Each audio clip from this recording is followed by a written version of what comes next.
back to our organ music series.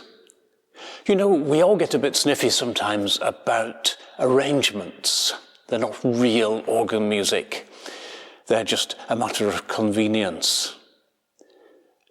But we forget then that there is a long tradition of arrangements, and indeed Bach arranged plenty of Vivaldi and other composers for the organ, as also did today's composer Johann Gottfried Walther, who was a slightly remote cousin of Bach's.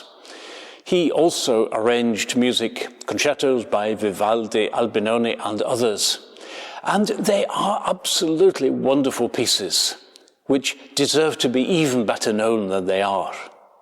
And so today I thought we would have a look at one of these. It's one which isn't, oddly enough, played so very often. It's the Albinoni Concerto, which was originally Opus 2 number 10 in C major, and which Walther has arranged in B flat major. Perhaps the reason it's not played so very often is that the first movement, which is the largest movement, doesn't have pedals, it's for manuals only, or one manual only in fact, which actually makes it very convenient to play on all kinds of instruments, which we can't play some of the bigger repertoire on. And then it has two short movements, a slow movement and a dance movement to end. They all have great things in them, and they all have challenges. So let's get straight to having a look at these. The first movement, first of all, is one which demands both energy and elegance together. This actually is a very elegant concerto. It has all kinds of interesting rhythms, and it has this sort of dance feel all the way through. So this first movement starts with a very typical Italian 18th century gesture, the da-da-da-da-da-da-dum-pa-dum, bum-bum, which we really need to get to be very jolly and very bright. And there's lots of sequences, as you would expect in Vivaldi, Albinoni style, and a general rhythmic variety which takes us right through the movement. So it's a really simple movement to play, provided we just keep that rhythm bouncy and bright. There's a second movement, which is very short, only 7 bars, very simple, with a rhythm, chum, chum, bum, pum, chum, chum, chum. It's actually marked adagio. Adagio doesn't necessarily mean extremely slow. There's some debate about precisely what adagio does mean in a Baroque context, but we don't need to get into that. But the point is that it is the slow movement, and we don't want to rush it. There's a rest just before the end, which is an invitation to a little cadenza. A cadenza probably in Albinoni wouldn't be quite as extensive as you would expect in, say, a Mozart concerto, but nonetheless, you can do whatever you think is appropriate for the style. I'm going to play something very short here because I don't want to put too much of myself into this.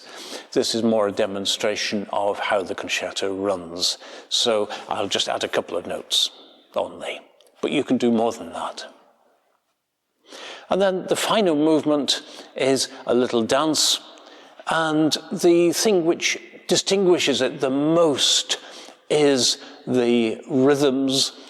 There is a use of both different slurrings and of hemiolas to highlight the cadences. We've talked a little bit about hemiolas before.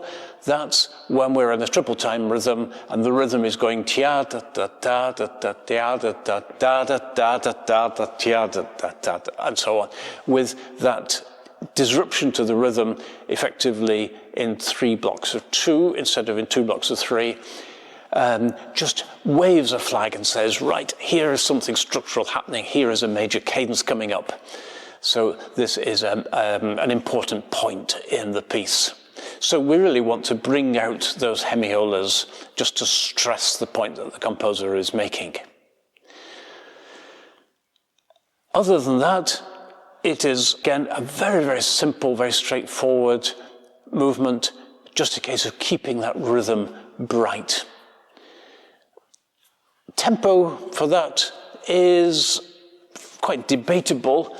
Again, it's marked allegro, but that simply means, in this case, that it wants to be fairly bright. It doesn't need to be extremely fast. So you can take it a little bit faster than I do here. I'm choosing to moderate my tempo a little bit to highlight the rhythmic variety and those hemiolas, and to try and get an elegant kind of bounce to it. The repeats, both halves are repeated, and it's natural to vary those repeats a little bit, add a few extra ornaments, feel free with a little bit of decoration there. I mentioned earlier that the first movement of this work, which is the longest movement, doesn't use the pedals. Only the 2 second movements do, and they are not by any means complicated pedal parts.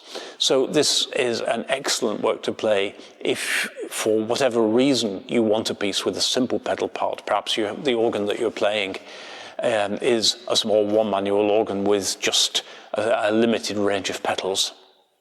It's a great piece then to play. Perhaps that's part of the reason why this piece is actually underplayed. It's very rarely heard. And if you get selections of recordings of Walther organ arrangements, this is the one which gets missed out, which is rather a pity, because it is still an absolutely lovely piece, and I commend it to you heartily and hope that you have a great deal of fun with it.